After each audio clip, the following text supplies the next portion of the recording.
Amén. Dios lo bendiga a cada uno de ustedes, hermanos. Le damos gracias a Dios porque nos ha permitido estar con vida y porque nos ha traído también a su casa, el cual ya es una bendición. Mucha gente está en sus casas, de repente con problemas, con salud, o de repente están haciendo otras cosas, ¿no? Pero toda, hermano, bendición viene, hermano, cuando uno le honra a Dios. La Biblia dice que cuando uno honra a Dios, Dios también le va a honrar. Y, hermanos, honrar a Dios es parte también, hermanos, estar en su casa, ¿verdad? Disponer de nuestro tiempo, porque recuerden que nuestro tiempo no es nuestro tiempo le pertenece a Dios, nuestra vida le pertenece a Dios, nuestros hijos, nuestra casa, todo lo que tengamos o que creamos tener, le pertenece a Dios. Amén. Entonces, de esa manera le damos gracias a Dios, honrándole aquí, estando en su casa, para aprender su palabra, lo cual, hermanos, es el primer propósito que Dios tiene, ¿verdad? El primer propósito que Dios tiene para el ser humano es que aprendamos su palabra. Porque mientras no aprendamos su palabra, no puede haber salvación, no puede haber libertad, no puede haber bendición, no puede haber nada. Lo primero que el ser humano tiene que hacer es aprender su palabra. El día de hoy vamos a continuar con el 9º video, creo ya, de esta serie que hemos empezado, Apocalipsis, escatología y final de los tiempos. Vamos a entrar, ya hemos visto la historia desde el Génesis, desde cuando fue creado los cielos y la tierra, el primer cielo, la primera tierra, hasta el final de los tiempos. Hemos visto un resumen completo de toda la escritura. Y el día de hoy ya vamos a empezar a centrarnos en lo que es Apocalipsis. Amén. Bien, entonces para ello vamos a ponernos en pie. Vamos a tomar la escritura en 2 de Pedro, capítulo 3, verso del 6 en adelante. Con eso vamos a entrar en esta noche a la enseñanza. 2 de Pedro, capítulo 3, verso 6. Espero que no se vaya a dormir el que tiene sueño. Se va al costadito, se lava la cara y viene nuevamente. Lo importante es aprender, ¿verdad? No hay que darle cabida al sueño. Yo sé que están cansados de repente, que han trabajado, no hay muchas cosas que hacer, pero que el Señor nos fortalezca para poder aprender y poder conducir a casa con la bendición, hermanos, de Dios que nos va a dar a través de su palabra. Nos ponemos en pie. 2 de Pedro, capítulo 3, versos del 6 en adelante. Vamos a lecturar. Compartan la Biblia por ahí con quien no la tiene. Recuerde que el día de hoy, jueves, día de enseñanza. Amén. Tenemos, la palabra siempre se lee para la gloria del Padre, del Hijo y de su Santo Espíritu, y dice de la siguiente manera: por lo cual el mundo de entonces pereció anegado en agua, pero los cielos y la tierra que existen ahora están reservados por la misma palabra, guardados para el fuego en el día del juicio y de la perdición de los hombres impíos. Mas, oh amados, no ignoréis esto, que para el Señor un día es como 1000 años, y 1000 años como un día. El Señor no retarda su promesa, según algunas la tienen por tardanza, sino que es paciente para con nosotros, no queriendo que ninguno perezca, sino que todos procedan al arrepentimiento. Pero el día del Señor vendrá como ladrón en la noche, en lo cual los cielos pasarán con gran estruendo, y los elementos ardientes serán deshechos, y la tierra y las obras que en ella hay serán quemadas. Oramos ahí como estamos en pie.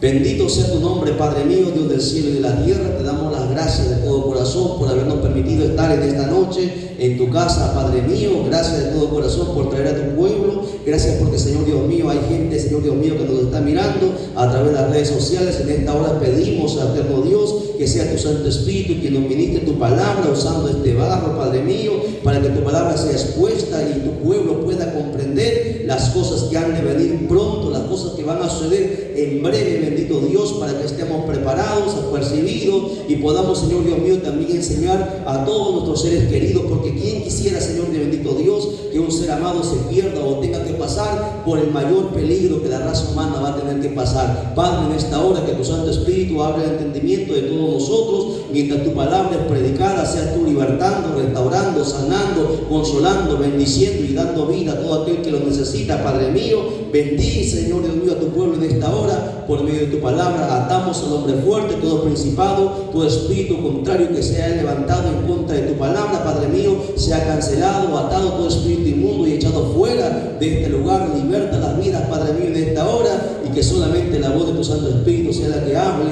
en el nombre de Jesús. Amén, amén, amén. Tome asiento, por favor, ahora sí, présteme a su atención.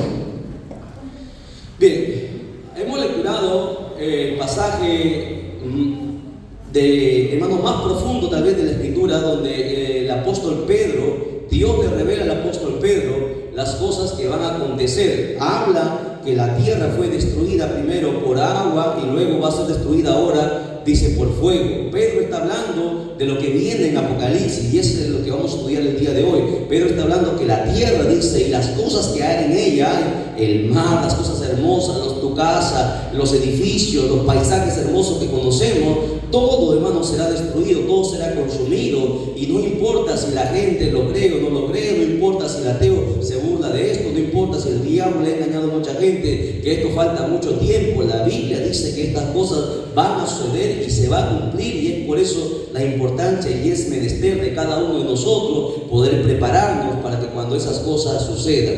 Por eso que vamos a aperturar entonces el estudio de Apocalipsis el día de hoy.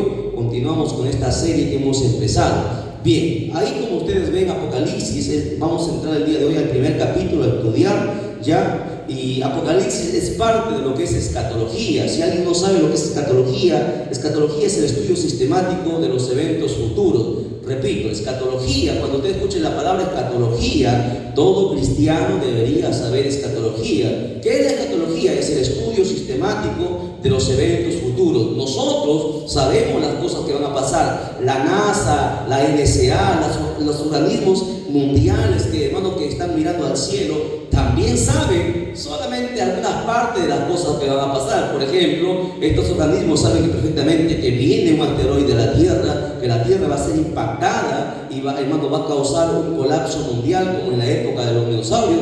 Lo saben, y es por eso que están buscando vivir en la Luna, vivir en Marte. Están construyendo búnkers para poder esconderse de las cosas que van a venir. Ellos saben solamente algunas cosas, mientras la gente afuera sigue preocupada por tener dinero, por tener fortuna, por tener poder, por controlar muchas cosas. Esa gente se va a perder y la va a pasar muy mal, hermano. Y mucha gente en aquel día, cuando estas cosas sucedan, dice la Biblia que la gente deseará nunca haber nacido para tener que enfrentar las cosas que van a tener que enfrentar. Sin embargo, nosotros, Dios nos ha entregado su palabra. No conocemos de repente, la mayoría no ha pisado una universidad, no ha pisado de repente, no ha tenido excelentes profesores, filósofos, pero sin embargo cada uno de ustedes tiene lo mejor de lo mejor, que es la palabra de Dios, que nos muestra las cosas que van a suceder en breve, tal y cual van a pasar, así como van a salir en primera plana en los periódicos, en los noticieros. Usted lo sabe, lo tiene en vivo, y ahí lamentablemente mucha gente no lo estudia, y es por eso que no se prepara, ¿no? La gente dice, canta que Cristo venga, pero no se está preparando como si Cristo fuese a venir. La mayoría de cristianos no quieren que Cristo venga porque todavía no están a cuentas con Él. Y es por eso, si usted lee el Apocalipsis, cada vez que un cristiano lee el Apocalipsis, uno empieza a arreglar su vida, se pone a poner en cuenta. ¿Por qué? Porque sabe que, hermano, que esto no es un juego, que esto no es, hermanos, al azar. Puede que sí, puede que no. Aquí o vives o mueres, así está escrito en la Escritura. Y es por eso que siempre se recomienda que los cristianos deberíamos lecturar siempre el Apocalipsis, no solamente como aprender, sino para nosotros poder darnos a cuentas con Dios. Entonces, no se olvide, escatología es el estudio sistemático de los eventos futuros, ¿ok? Bien, entonces vamos a empezar con la primera parte de lo que es escatología. Bueno, aquí he puesto una definición ahí, lo que quieren anotar, etimológicamente, de dónde viene la palabra Apocalipsis. La palabra Apocalipsis, tanto del latín como del griego, porque recuerden que Apocalipsis fue escrito, hermanos, en griego. La traducción original es el griego, porque la Biblia fue escrita en dos idiomas, hebreo, o tres idiomas, no se olvide, hebreo y arameo en el Antiguo Testamento, y en el Nuevo Testamento el griego, ¿ok?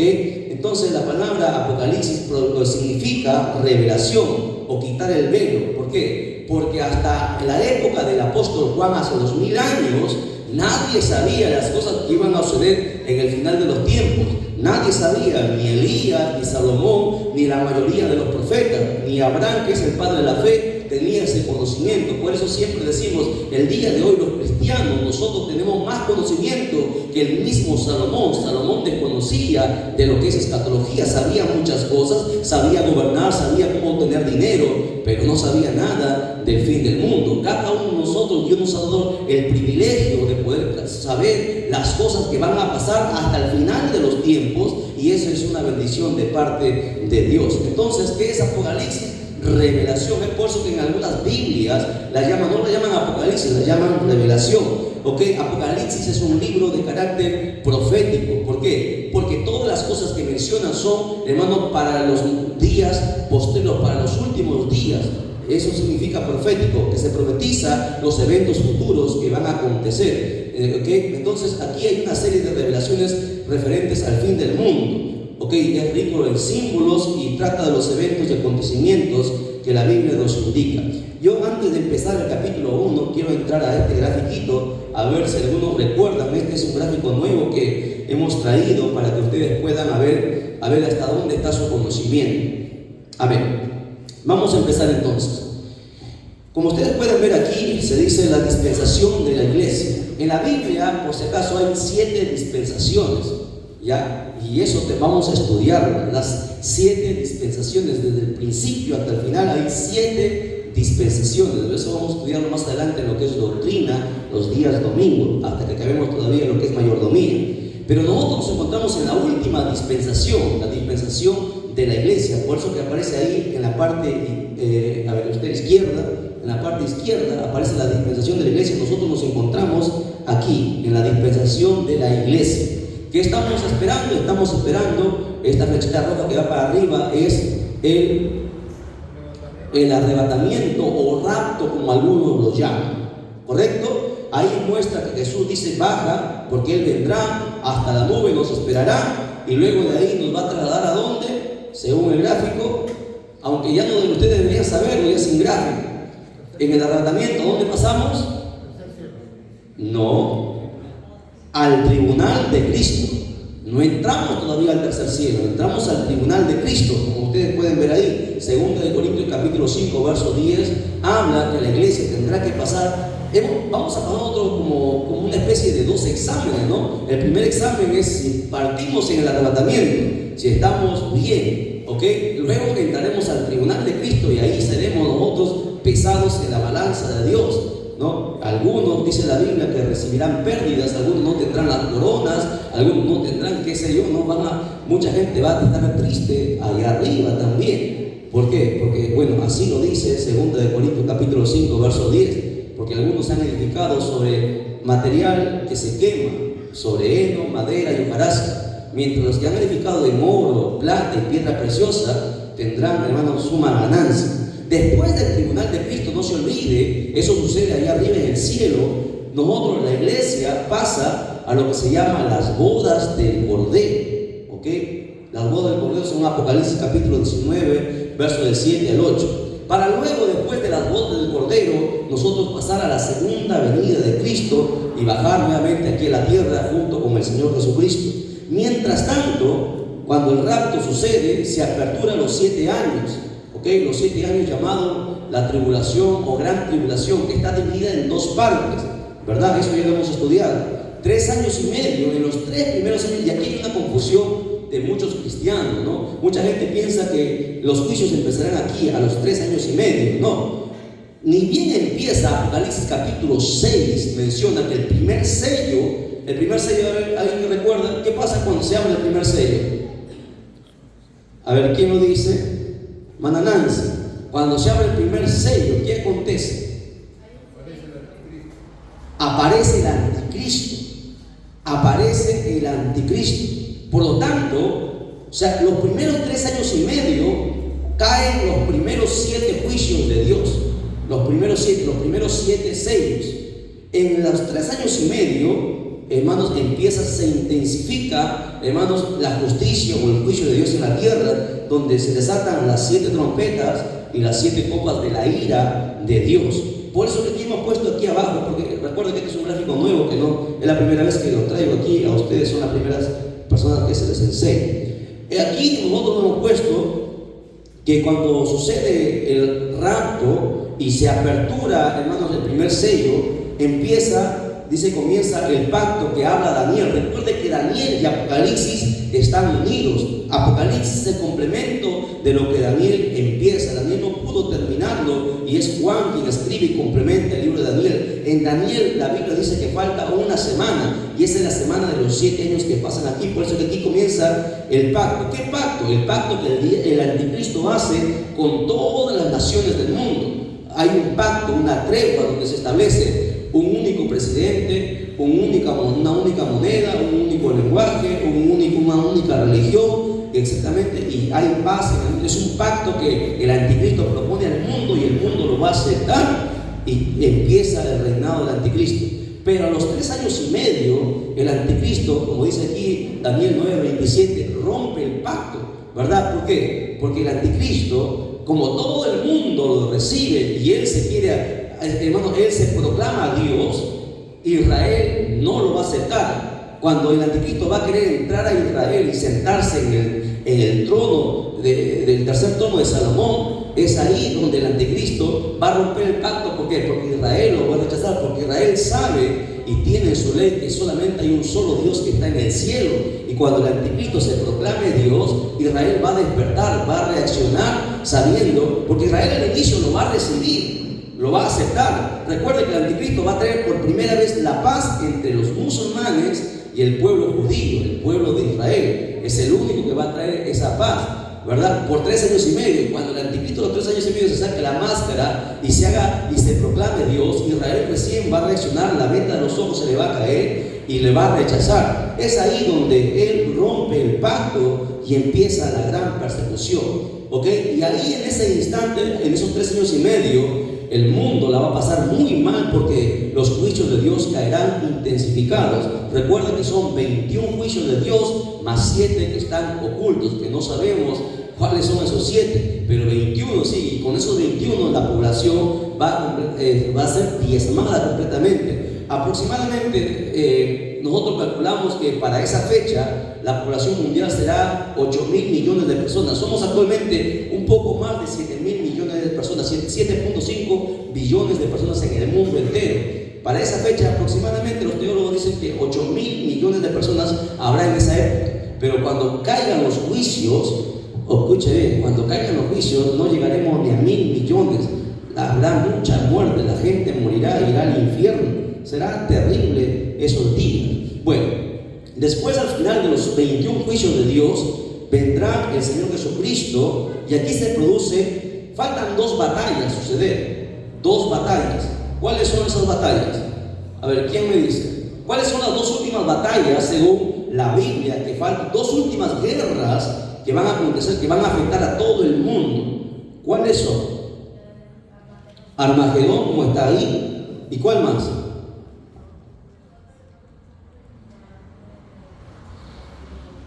Avanzamos, porque si no nos va a ganar la hora. ¿La batalla de quién le dijo? Miguel y sus ángeles. Magog. Así es, esa batalla. Hay 2 batallas. La batalla del Armagedón, que sucede aquí al final, en la segunda venida. Aquí en esta batalla, recuerden que el anticristo va a juntar a todas las naciones y van a ir a hacer guerra contra Israel. Van a querer desaparecer Israel. Y ahí el Señor Jesucristo vendrá con la iglesia.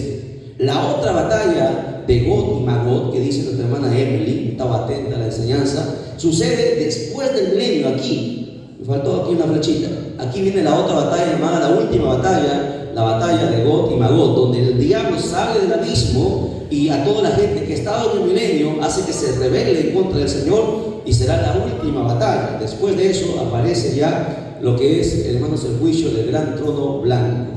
Amén. Bien, hasta ahí alguna pregunta. ¿Alguna pregunta? Jairo, trae una silla porque me cansé. A ver, ¿alguna pregunta hasta ahí alguien?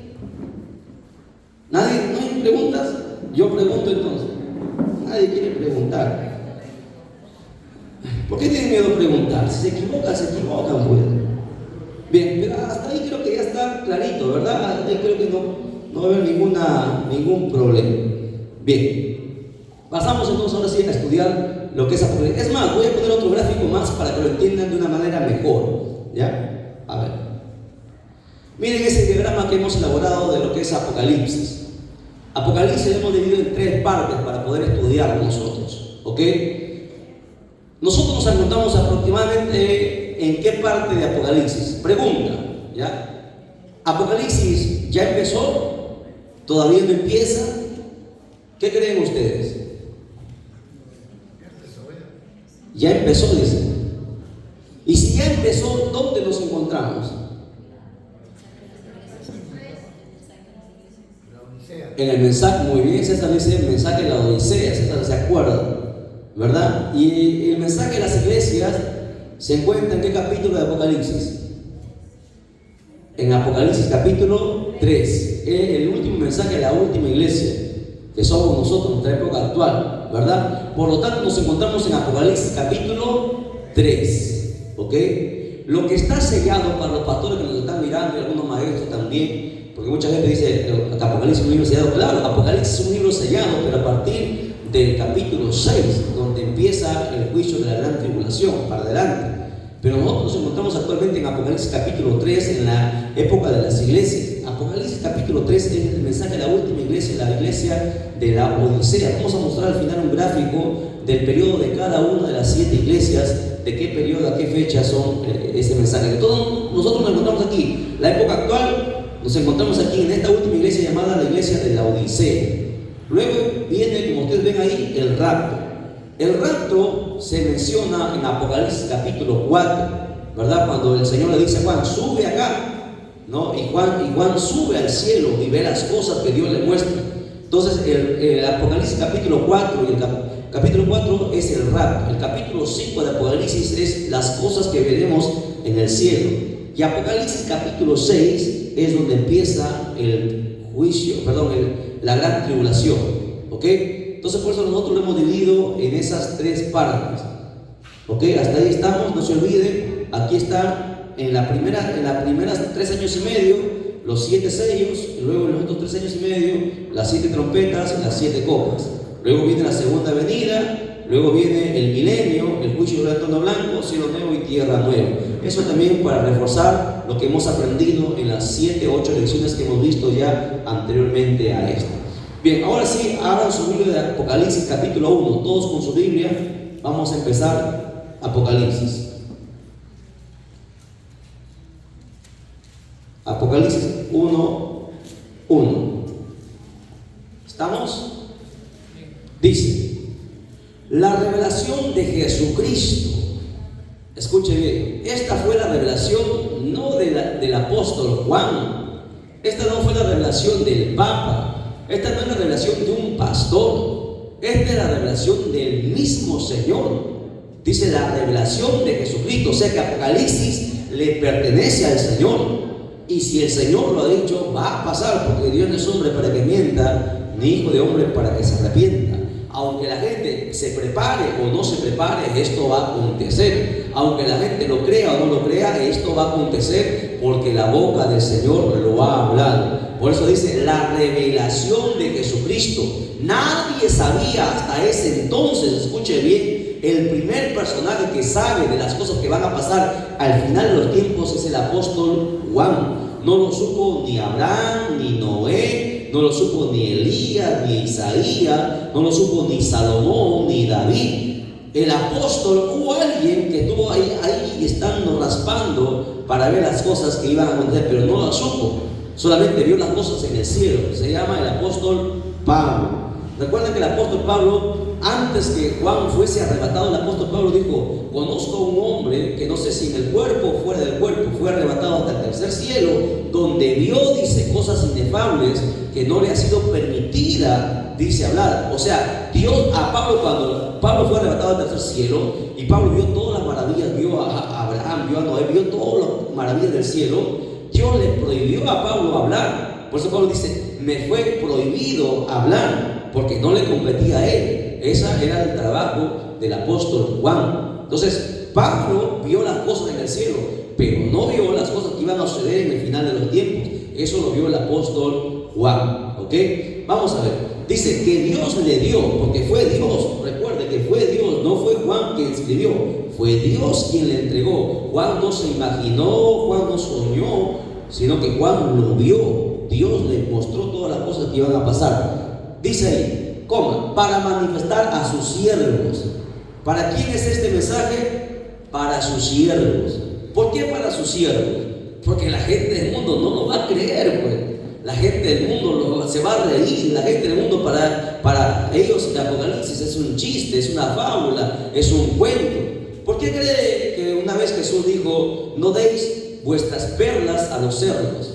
Una palabra ofensiva, ¿verdad? ¿Está escrito David o no está escrito eso en la Biblia? ¿Quién habló? Jesús, ¿verdad?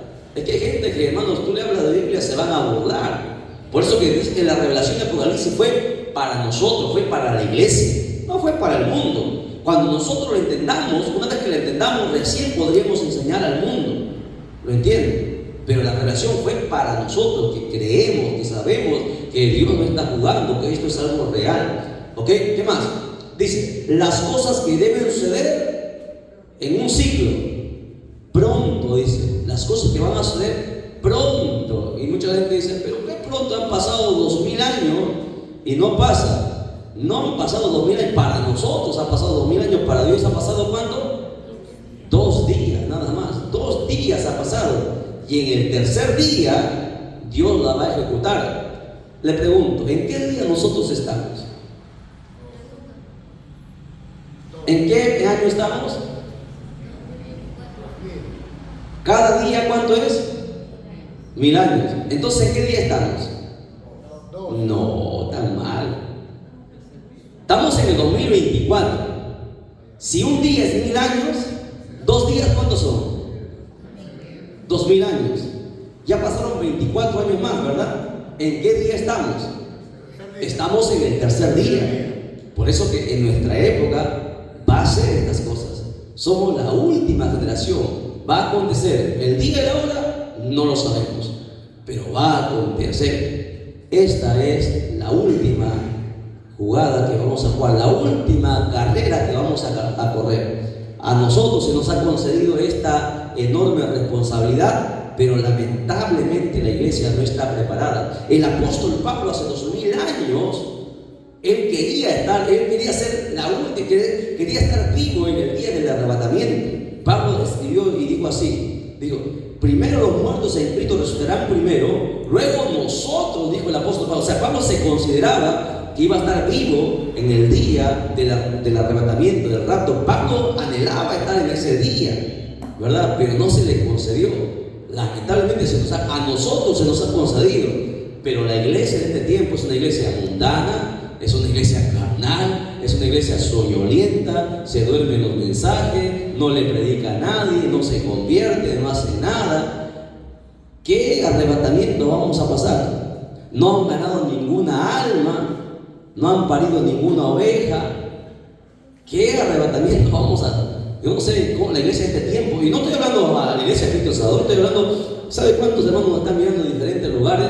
Nos han escrito desde Colombia que van a pasar los mensajes por la radio allá. Entonces, la iglesia en general, desde este tiempo, la iglesia está en crisis. Por eso que se cataloga como la iglesia de la Odisea, una iglesia mundana, una iglesia apóstata, una iglesia liberal, una iglesia, hermano, que solamente está en el yo, solamente está pensando en el dinero, está pensando, hermanos, en la carne, está pensando en tantas cosas. No está pensando en el ganar alma, no está pensando en prepararse, en santificarse, en guardarse, en obedecer la palabra y sobre todo enseñar a otra.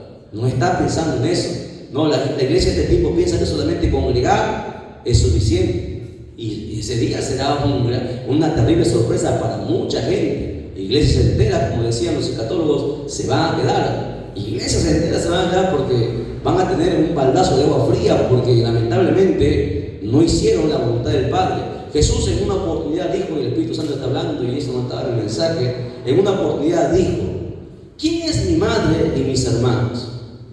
Cuando le dijeron al Señor, Señor, tu madre, Jesús estaba predicando la palabra, los discípulos estaban ahí, la gente le rodeaba al Señor, todo el mundo quería escuchar cuando Jesús hablaba, y vinieron María con sus hijos, y le mandaron a llamar al maestro, y le dijeron, maestro, tu madre y tus hermanos te llaman. Jesús le miró, ¿quién es mi madre y quién mis hermanos?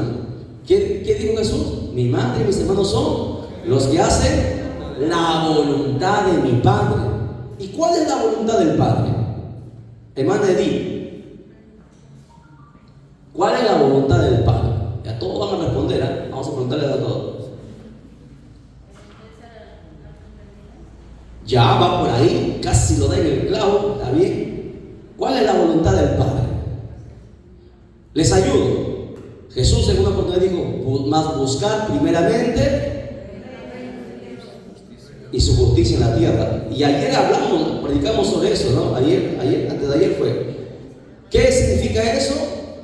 Que se evangelice, ¿verdad? No puede haber el reino de Dios si las almas no se salvan, ¿verdad? La voluntad del Padre es primero que tú te salves y luego que ayudes a salvar a mucha gente, que tú le prediques, que tú le hables, le insistes. Como decía, hermano, la Biblia dice, fuérzalos a entrar. ¿De qué manera nosotros forzamos a entrar? No le obligamos a que se convierta, ¿no? Porque muchas veces le incitan a la gente y la gente a veces se convierte por compromiso, por vergüenza, ¿no? Nosotros no convencemos así a la gente, nosotros convencemos a través del Espíritu Santo. ¿Cómo esforzarlos a entrar? Te metes en oración, te metes en ayuno, te metes en vigilia por la persona que tú quieres que se convierta, por tu familia, por tu ser querido. Yo le pregunto, la ley me dice, yo quiero que mis hijos vayan a la iglesia, quiero que mi madre vaya a la iglesia, quiero que mi esposo vaya a la iglesia. Te pregunto, ¿cuántos ayunos tú has hecho por esa persona? ¿Cuántas vigilias tú has hecho por esa persona? ¿Cuánto te has preparado en la Biblia para hablarle a esa persona? ¿Verdad? Porque no solamente vigilar, ayunar, sino que tú tienes que prepararte en la escritura, ser ducho en la escritura, para que cuando tú lances la palabra como espada de dos filos, traspase el corazón, traspase el alma y le llegue al espíritu. Pero muchas veces no estamos preparados para poder lanzar la palabra. Y ese es el problema, ¿verdad? Cuando el Señor está diciendo fuérzalos a entrar, te está diciendo que tú eres responsable de orar, de ayunar, de prepararte para que, primero, orar y ayunar, ¿para qué? Para atar a los demonios que tienen atado a esa persona. Porque cuando tú le vas a hablar a una persona, recuerde que la Biblia dice, aunque esto a mucha gente le va a resultar ofensivo, pero así está escrito en la Biblia, ¿verdad? O tenemos al Señor o tenemos demonios. La gente o tiene a Cristo o tiene demonios. Es tan sencillo como así está expresado. La gente que no tiene a Cristo tiene demonios, ¿no? Demonios de ira, de falta de perdón, demonios de lujuria, tantas cosas, demonios, espíritus inmundos dentro de la persona. Y cuando tú le vas a hablar, hermanos, la palabra a esa persona, no te va a oír, o te va a oír de repente por compromiso, pero no va a estar atento. ¿Qué tienes que hacer? Jesús en una oportunidad, y siempre citando la escritura y el Señor hablando, escuchando siempre lo que dice, en una oportunidad Jesús dijo, cuando alguien quiere entrar a saquear una casa, primero ¿qué tiene que hacer? Atar al hombre fuerte, ¿cierto?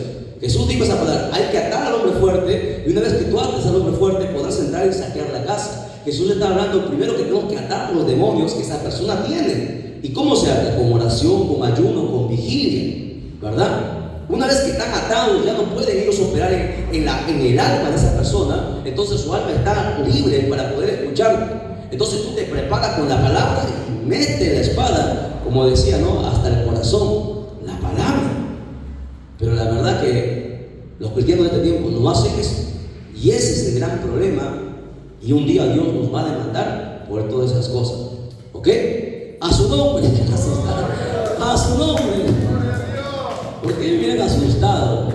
Es que así es, pues. Así es una gran verdad que muchas veces los pastores no le dicen porque la gente a veces se ofenda. Y es preferible que la gente se ofenda a que luego pase una eternidad en el lago de fuego. Es preferible que se molesten contigo a que tú nunca le digas la verdad. Porque un día el Señor dice, si yo le dijera al impío que morirá por su pecado y tú no le amonestares, el impío morirá por su pecado, pero la sangre le mandaré de tu mano. ¿Lo entiendes? Somos responsables. Aquí es que no, yo no tengo cargo en la iglesia, no, yo solamente congrego. Aquí no. O te metes a la batalla y peleas, o lamentablemente no vas a subir. Amén. Así de sencillo. Por eso que Dios está concediendo días de gracia, porque la mayoría de cristianos no están preparados para todo esto.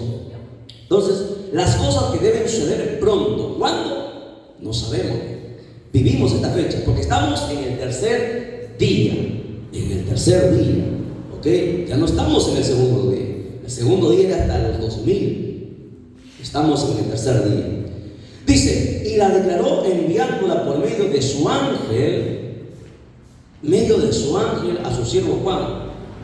¿Quién es el que le reveló el mensaje a Juan? ¿Un ángel? Jesucristo.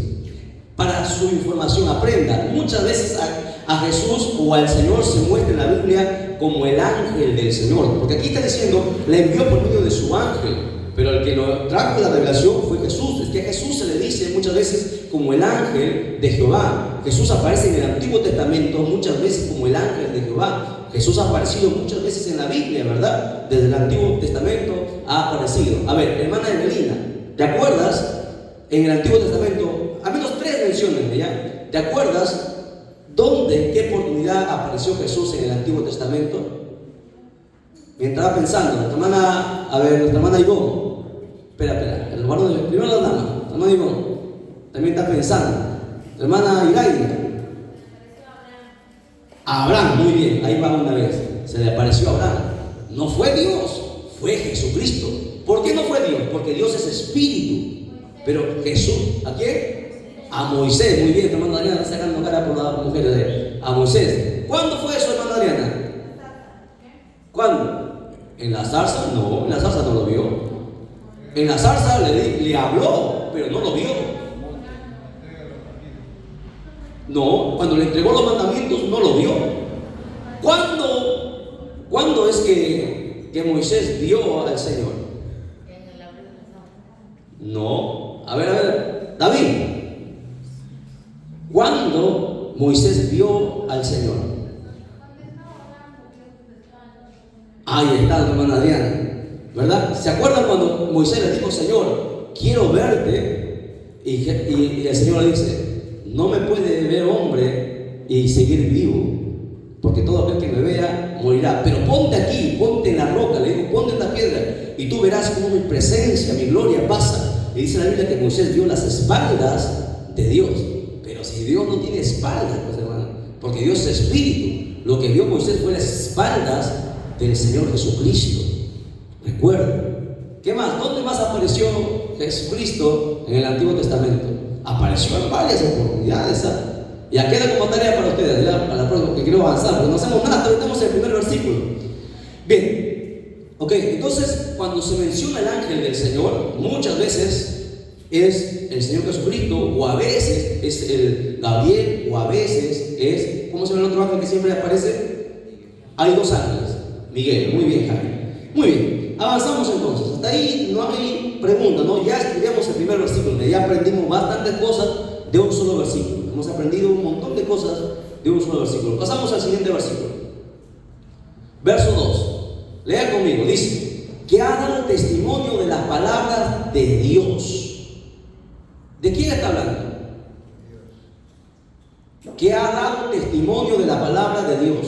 ¿De quién está hablando? Jesús. ¿De Jesús? ¿Que ha dado testimonio de la palabra de Dios? De Juan. Porque miren el verso anterior, no se me pierda la idea. Acá dice que le envió por medio de su ángel a su siervo Juan. Y de Juan dice, Juan ha dado testimonio. ¿Ve? Está hablando. Por eso tiene que meterse en la historia para que sepas. Mira, la Biblia, ya les hemos enseñado, para saber Biblia, ¿qué es lo que tengo que hacer? Para yo saber la Biblia, ¿qué es lo primero que tengo que hacer? Primero, el Espíritu Santo tiene que revelarte. Si el Espíritu Santo no te revela la Escritura, por más que seas profesional, tengas 2 profesiones, seas quien seas el hombre más inteligente de la tierra, no vas a entender la profundidad de la Escritura, no lo vas a comprender, porque es el Espíritu Santo que te enseña. 1, ¿ok? El Espíritu Santo.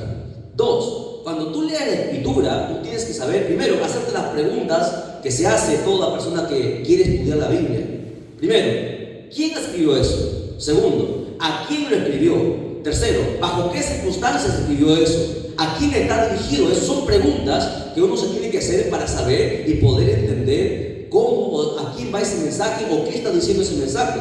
Y el problema de mucha gente es que lee un pasaje y lo saca fuera de contexto y hace su religión. Así aparecieron los testigos de Jehová, los adventistas, los mormones, sacan la Biblia, no lo entienden, fuera del contexto y se crean su religión. Y eso es lo que el diablo hace, ¿verdad? Entonces, uno tiene que, hermanos, entender eso. Primero, el Espíritu Santo, pasar por el Espíritu Santo. Y para eso, para que el Espíritu Santo te revele, tú tienes que pasar días de rodillas, orando, ayunando, hasta que el Espíritu Santo te empiece a enseñar. Porque recuerde que el Espíritu Santo es el maestro por excelencia. Nuestro hermano César de repente no ha ido a una universidad, pero si César se pone a orar, se empieza a poner su despertador en la madrugada, 4 de la mañana, y se pone a orar 2 horas ahí antes de ir al trabajo, se pone a orar todos los días. Va a llegar el momento que el Espíritu Santo lo va a tocar y le va a hablar y va a escuchar. Y no importa si no sabe ni leer ni escribir, es el Espíritu Santo que te abre el entendimiento y te muestra la profundidad de la palabra. Por eso que todos podemos acceder, todos, no es necesario necesario ir a un instituto bíblico, una universidad. Cualquier persona, un campesino, una persona iletrada puede acceder a la revelación más extraordinaria del universo, que es la palabra de Dios. Pero está en nosotros. No, eso no depende del pastor, no depende de Dios. Eso depende de nosotros, ¿verdad? Pregunto, ¿cuántas veces ya hemos leído toda la Biblia? Si no hemos leído toda la Biblia, ¿cómo queremos que el Espíritu Santo nos hable? ¿Cómo queremos? Porque la Biblia dice, cuando una vez una pastora me sacó, hermano, pero así no dice la Biblia dice, me dijo así, la Biblia dice, no te preocupes por qué es lo que vas a decir, sino que en aquella hora, me sacó un texto y lo sacó fuera de contexto, en aquella hora dice la Biblia que el Espíritu Santo pondrá en vuestra mente las cosas que vas a decir, pero lo que ellas no saben es que el Espíritu Santo va a sacar y va a poner en tu mente lo que tú ya has leído, te va a hacer recordar lo que tú ya has leído. No te ve el Espíritu Santo, porque el Espíritu Santo no ayuda a ningún ocioso, a ningún negligente, ¿verdad? ¿Entiendes? Entonces está en nosotros primero. Pastor, no la entiendo, no importa, tú tienes un deber, léela. Que no la entiendes, luego lo vas a entender. La primera vez que leí toda la Biblia, no la entendí bien. La segunda vez, la tercera vez, la cuarta, la quinta, la sexta, la séptima ya más. Y a uno va captando, ¿verdad? Cada año debe proponerse uno, cada año leer una vez toda la Biblia, año por año. Tienes 20 años en la iglesia, tienes que haber estudiado 20 veces toda la Biblia. Ese debería ser el mínimo común de cada uno de nosotros. Deberíamos estar todos en ese estándar, todos. Pero en la triste realidad de la iglesia, el mundo entero, proyecto lo digo, porque a veces hasta ni los ministros son preparados, y esa es la triste realidad. Y es por eso que Dios demanda, hermano, que se prepare, que el pueblo se prepare, porque va a haber muchas sorpresas. Hay tanta gente que necesita escuchar esta verdad. ¿Y de quién la va a escuchar? Es de cada uno de ustedes, ¿verdad? Porque yo no voy a conocer a sus padres, a su familia de repente, pero eres tú el que le puedes predicar, eres tú el que tienes que saber para poder enseñar. Cada uno somos responsables de toda la gente que conocemos. Si un día no le dijimos ni A ni B de la Biblia, tendremos un grave problema, hermanos, aquel día. Bien, volvamos. Dice que ha dado testimonio de la palabra de Dios. ¿Por qué? A ver, una pregunta. ¿Por qué Dios no le reveló el Apocalipsis a Pedro? Si a Pedro le dijo, a ti te daré las llaves, ¿sí o no? Las llaves del cielo, y todo lo que atares en la tierra será atado en los cielos, y todo lo que desatares en la tierra será desatado en los cielos. ¿Por qué no le entregó a Pedro? ¿Se han puesto a pensar? ¿Por qué no le mostró eso a Pablo? Si Pablo fue el mayor apóstol, Pablo estuvo por encima de Pedro. El mayor apóstol que ha pisado la tierra es el apóstol Pablo. No ha habido como Pablo. ¿Por qué no se la reveló a Salomón? A David, el hombre que tenía el corazón conforme de Jehová. ¿Por qué se la reveló a Juan? ¿Quién era Juan? ¿Por qué a él? ¿Alguien tiene la respuesta? Vamos a verlo en este día entonces. Vamos a ver. Dice, primero, mira las características de Juan. Juan dice, ha dado testimonio de la palabra de Dios. Es que Juan, desde el día que se convirtió, no dejó nunca de hablar la palabra de Dios.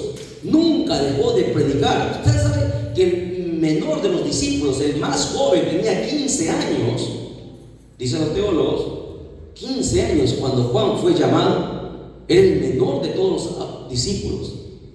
Desde esa época, desde que se convirtió hasta los 95 años aproximadamente, cuando él ya se pierde contacto con él, ¿cuántos años? Todos los días nunca dejó de predicar. Él dio testimonio de la palabra de Dios, porque él estuvo con Jesús, él contó las maravillas de Jesús, él hablaba de Jesús. Todo lo que él hacía era predicar. Y lo que los cristianos hacemos en este tiempo, no le hablamos a nadie. Pasa el día y no le hablamos a nadie, y ese es un jalón de orejas para todos nosotros. Punto número 1, miren la característica de Juan. 2, ¿qué más? Y ha dado testimonio de Jesucristo. Habló lo que Jesucristo le vio hacer a Jesucristo, lo que le escuchó a Jesucristo, todo eso habló. ¿Y qué más dice? Y de todas las cosas que ha visto, las cosas que Dios le mostró, el apóstol Pablo entregó su vida para mostrar esto. Vamos a ver por qué a Juan, ya respondiendo la pregunta que les he hecho. Vamos a ver, San Juan capítulo 13, verso 23. Vamos a ver cuáles son las características del apóstol Juan, siendo el menor de los discípulos. ¿Por qué se le entregó a él? ¿Qué corona tenía Juan, no? Si Juan era el que menos sabía, el menor de todos. Es que se cumple la palabra, ¿verdad? Muchos primeros serán postreros y los postreros serán primeros. Que esa palabra no se cumple en usted, mi hermano, que no se cumple en usted. Usted primero tiene que terminar siendo primero, que no acabe siendo postrero, porque si no, hermana, tendrá un grave problema. Sí, San Juan 13:23. ¿Lo tienen? Y a los que no lo tienen, ahí le he puesto la pizarra, mira, ahí está, tanto busquen ahí, para que lean. Dice ahí, y uno de sus discípulos, al cual Jesús amaba, lo resaltaba ahí, más de que lo hay en su Biblia, al cual Jesús amaba, estaba recostado en el pecho de Jesús. ¿Y por qué? Es que Juan era un adolescente, así como Eber de repente, ¿no? Jovencito. Y el Señor lo amaba. Él amaba a los niños, ¿no? Él dijo, dejad que los niños vengan a mí. Era el más inocente de todos ellos. La mayoría de ellos eran pescadores, hombres rústicos que hablaban malas palabras, tenían un mal comportamiento, un carácter que daba miedo. Pero Juan era el más noble. Dice, uno, Jesús le amaba por ser el más inocente, el más tierno, ¿no? Era tierno porque él se acostaba al pecho del Señor, lo quería como su hermano mayor. Amaba al Señor y el Señor también lo amaba. 1, 2, San Juan 21, verso del 20 al 22. San Juan 21, verso del 20 al 22. Los que tienen Biblia rapidísimo, vamos ahí, porque de repente me estoy equivocando, le estoy diciendo una mentira, le estoy pasando el cuento de repente. Usted verifica ahí en su Biblia. San Juan 21, verso del 20 al 22.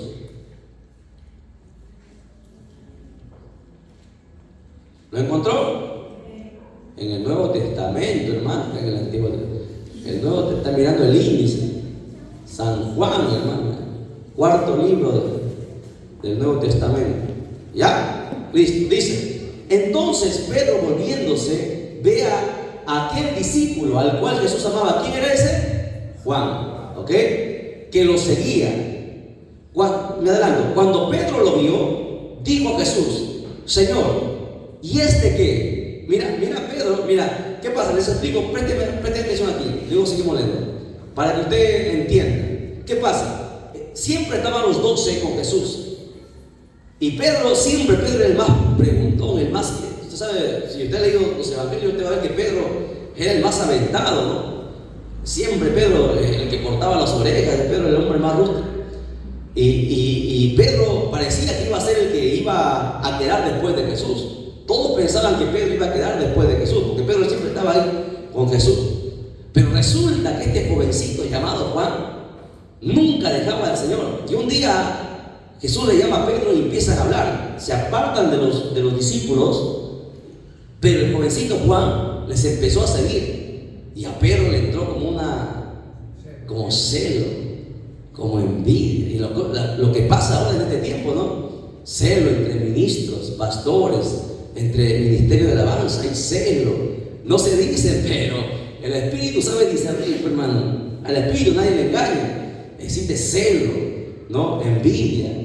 Y eso le pasó a Pedro. Y Pedro era apóstol, imagínense, ¿no? Le empezó a entrar y le dije a Jesús, le dice, ¿dónde me quedé? ¿Y este qué? Le dice al Señor. ¿Y este por qué no sigue? ¿No? Como reclamándole al Señor. Jesús le queda mirando a Pedro y le dice, Jesús le dijo, si quiero que él quede hasta que yo venga, ¿qué a ti? ¿Qué te importa a ti, Pedro? Tú sígueme, porque Dios es soberano, ¿verdad? Ahora, si ustedes siguen leyendo en casa todo ese pasaje, cuando Jesús menciona estas palabras, los discípulos le escuchan. Entonces, los discípulos dijeron, Juan no va a morir, Juan va a estar hasta el último, porque el Señor le dijo, Él va a quedar hasta que yo venga. Por eso que recuerden que Juan es uno de los candidatos para ser uno de los 2 testigos. No es solamente Elías ni Moisés. Juan es uno de los candidatos, porque aquí el Señor dijo, Él va a quedar hasta que yo venga. Interesante, ¿no? Muchos pastores no han visto esto. Ahora, 2, 3. Apocalipsis 1:9. Apocalipsis 1:9.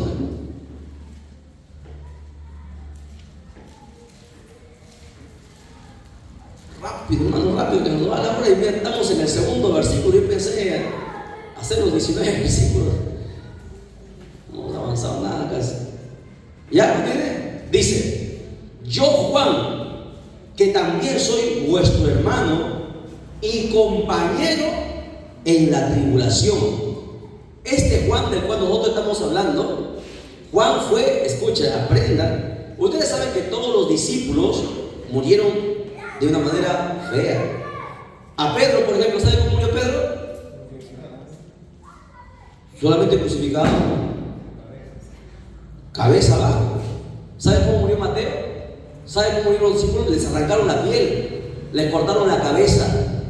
Algunos, como a Tupo Camaro, los desmembraron, piernas y brazos les cortaron. Todos murieron así. Pero el que pasó peor que todos fue Juan. Juan fue el que más sufrió. Mira, a Juan, para que usted sepa, a Juan le metieron en una caldera de aceite hirviendo. ¿Quién vive a eso? Cuando a Juan el diablo lo quiso matar, todavía no estaba en la isla de Patmos. Cuando Juan fue capturado por el emperador que mandó a capturar a todos los discípulos de Jesús, a Juan, para que niegue a Jesús, le metieron en una, hermanos, los soldados romanos le metieron en una caldera de aceite hirviendo. Todos pensaron que Juan iba a gritar y iba a morir. Juan entró a la caldera, estuvo un rato, no gritó ni lloró, y salió y no tenía ni una sola quemadura. Cuando los soldados vieron que eso aconteció, porque a los soldados no les contaron, ellos lo vieron, ellos estuvieron ahí. Cuando vieron que a Juan no le podían matar, intentaron matarlo así como en la caldera muchas veces, no se puede. ¿Qué hicieron? Lo mandaron a Patmos, al peor lugar del mundo, donde de ahí nadie salía. Por eso que Juan es llevado, trasladado hasta la isla de Patmos, a morir siendo anciano, hermano, como esclavo, no teniendo agua, no teniendo comida, maltratado, hacían muchas cosas. Juan pasó una terrible, hermano. Es que el cristianismo es así. En el cristianismo no es color de rosa. En el cristianismo se llora, se sufre, se sangra, se derrama lágrimas. Todo aquel que entienda esto va a poder enfrentar la vida cristiana. Pero aquel que piensa que cuando uno viene a Cristo se cambia todas las cosas y todo es bonito, es una gran mentira. Es una mentira que los evangelistas les han engañado. Porque cuando tú te conviertes a Cristo, ¿qué sucede, David? El diablo te declara la guerra, ¿sí o no? Recién vas a ver qué es el diablo que existe, que es real. Que son los demonios, que es la brujería, que es la hechicería. La gente te va a odiar, te va a maldecir, tus amigos te van a dar la espalda, tu familia te va a dar la espalda, la gente se va a burlar de ti. Cuando uno viene a Cristo, el mundo entero, porque el mundo, hermano, no tiene nada que ver con Dios, el mundo entero te va a dar la espalda, y mucha gente no está preparada para eso, por eso que no quiere este camino. Pero es el único camino que lleva al cielo, ¿lo entiende? Jesús dijo en una oportunidad: aquel que quiera venir en pos de mí, niéguese a sí mismo, tome su cruz cada día y sígame. Jesús en otra oportunidad dijo: en el mundo tendréis aflicción. No dijo Jesús: les van a pasar bonito, se van a ganar la lotería, les van a dar una casa de 5 pisos. No dijo eso. Te vas a volver millonario. O así dice en su Biblia. Yo no sé qué Biblia tiene, pero en mi Biblia no dice así. El camino cristiano es el camino que vas a sufrir. Te van a dar la espalda, recuerda. Te van a dejar solo. Pero si tú realmente has nacido de nuevo, si Dios te ha llamado, aunque el diablo grite lo que grite, aunque el mundo te dé la espalda, serás de Cristo, porque Dios te ha llamado. La prueba que Dios te llamó es que vas a resistir hasta el final. Si te aparta, es que Dios no te ha llamado. ¿Lo entienden? Por eso que dice ahí, dice: yo, vuestro hermano Juan, compañero en la tribulación. Juan pasó el martirio, supo en su propia carne. El apóstol Pablo, ¿usted cree que el apóstol Pablo lo pasó bonito? A Pablo no le reventaron la espalda así como Jesús, no le mataron a la cárcel, no pasó naufragio, no le mordió la serpiente, le inyectaron veneno, no le castigaron. ¿Cuántos azotes? ¿Se acuerdan cuántos azotes, hermano Jairo?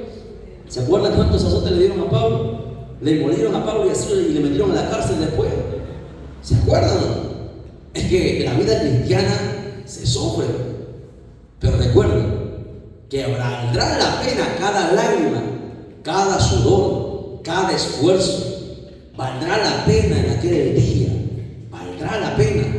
Porque tu vida aquí de 50, 70, 80 años que dices que vas a disfrutar, comparada con la eternidad, no es nada.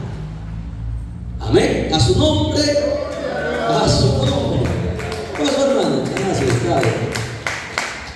Bien, sigamos, dice. Y en el reino y en la paciencia de Jesucristo. Hay que tener bastante paciencia para ser hermano de Cristo, porque a veces nos van a sacar carnas verdes. Dice, estaba en la isla que se llamaba Patmos. ¿Por qué estaba en esa isla? Por la palabra de Dios y por el testimonio de Jesucristo. O sea, él fue ahí porque predicaba, pueblo. Aprenda algo, otra cosa más que tiene que aprender. Cuando tú no le des amenaza al diablo, el diablo ni se va a molestar por ti. El diablo dice, anda a la iglesia, canta si quieres, derrama lágrimas, pero mientras no me seas una amenaza para mí, mientras no me arrebates las almas, todo tranquilo contigo. Pero arrebátame las almas para que veas cómo te destrozo, te hago la guerra. Cuando tú haces algo por el evangelio, por el reino de Dios, el diablo va a hacer todo para tirarte para atrás. A Juan le mandaron a esa isla por predicar. Todo aquel que lanza la palabra siempre va a ser perseguido. Entiendan, el diablo, los demonios, los brujos, la gente que tiene envidia, los enemigos siempre van a atacar. ¿Por qué? Porque lanza la palabra y al diablo es lo que más le incomoda al diablo, arrebatarle algo que lo tiene en sus manos, ¿no? A él no le preocupa que tú vayas a la iglesia, ¿no? Que tú des tu ofrenda, que des tu dinero, no le interesa. Pero hasta que tú no entiendas qué es ganar una alma, no sabrás qué es realmente pelear con el diablo. ¿Entiendes? Cuando tú le arrebatas un alma al diablo, prepárate, porque el diablo no va a parar, te va a marcar, te va a poner ahí en la lista de los más buscados en el infierno. Tu nombre ahí se busca, hermano Iraida, la más buscada. ¿Me entiendes? Así es. Pero mientras no ganas ningún alma, el diablo sabe que le vas a prender, al final igual te van a prender fuego. El diablo lo sabe, Dios lo sabe. La única forma, la voluntad del Padre, predica el evangelio. Lo único. Porque ¿qué le vas a presentar a Dios? ¿Qué le vas a presentar? ¿Tus diezmos? ¿La iglesia grande que has construido? ¿Las buenas obras que has hecho? A Dios le vas a presentar almas. Las almas que has ganado. No hay otra cosa que vas a recibir. Las almas. Tus lágrimas, tu sufrimiento, tu sudor. Eso recibirá el Señor. Entonces vaya viendo las características de Juan. ¿Por qué se le entregó a él? ¿Qué va a alegar Pedro? Nadie tenía que alegar. Juan pasó lo que nadie pasó. Es más, un capítulo más. San Juan capítulo 19, verso 26 al 27. San Juan 19, por el que nos ganó la obra, hermanos. San Juan 19, verso 26. Tenemos que dedicar, creo que hermana Débora, ¿no? Vamos a dedicar los instrumentos que han comprado tu hermana Damas. Bien, dice San Juan 19, verso 26. Cuando vio Jesús a su madre, Jesús estaba en la cruz ya crucificado, estaba agonizando. Dice, cuando vio Jesús a su madre y al discípulo a quien él amaba, ya sabe quién es el discípulo que él amaba, Juan. ¿Qué más? Que estaba presente. Estaba presente. ¿Dónde estaba Pedro? ¿Dónde estaba Mateo? ¿Dónde estaban los demás? Los que se supone que deberían ser el ejemplo. ¿Estaban dónde, David? Escondidos, con miedo. ¿Pero dónde estaba Juan? Juan estaba ahí. Los soldados estaban ahí, Juan estaba ahí. Juan sabía que lo podían tomar y matar, pero él estaba ahí. Por eso que a Juan se le entregó la revelación más grande de la historia humana. Porque el que siempre está, Dios le va a honrar. Aprenda, Dios honra al que le honra. Cada culto que viene, cada ayuno, cada vigilia, cada esfuerzo que usted haga, va a valer la pena. Dios te va a honrar. En el momento que el diablo te quiera destruir, Dios va a estar ahí. Juan estuvo ahí, estuvo en donde nadie quiso estar. Y Jesús lo vio, dice, cuando vio al que estaba presente, dijo a su madre, mujer, he ahí a tu hijo. Después le dijo a su discípulo, a Juan, he ahí a tu madre. Le entregó, mira, le honró a Juan, le entregó una madre. Juan no tenía madre, le entregó a su madre, como diciéndole, cuídala. La honra más grande que le dio al menor de todos ellos. Juan estaba ahí. Juan no solamente, ¿qué dijo Simón? No? Señor, mi vida daré por ti. Yo te voy a seguir hasta la muerte. Y lo negó 3 veces. Pero Juan no lo negó. Estuvo dispuesto a morir. Y así somos muchos cristianos, ¿no? Señor, yo voy a estar ahí siempre. Te prometo que voy a serte fiel, voy a estar en todos los ayunos, voy a estar en todos los cultos, voy a estar en la vigilia. Porque así dijimos cuando nos convertimos todos. Y luego, las palabras se las lleva el bien, ¿no? Por eso que quieren que Dios le honre, primero honra a Dios, ¿no? Honra a Dios para que Dios le honre, así como Juan. Y dice, y desde aquella hora el discípulo la recibió en su casa. Juan atendió a María. Algunos dicen que José ya no estaba, José había muerto, María estaba sola, por eso que no aparece José. José ya había fallecido. Y Juan se encargó de alimentar a María, de cuidar de ella. Por eso que Dios le honró a Juan. Vean las características de Juan. Amén. Verso 3, ya eso queda para la próxima semana que nos ganó la hora. Nos ponemos en pie, glorificamos al Padre, al Hijo y al Espíritu Santo. Gloria a Dios, gloria a Dios.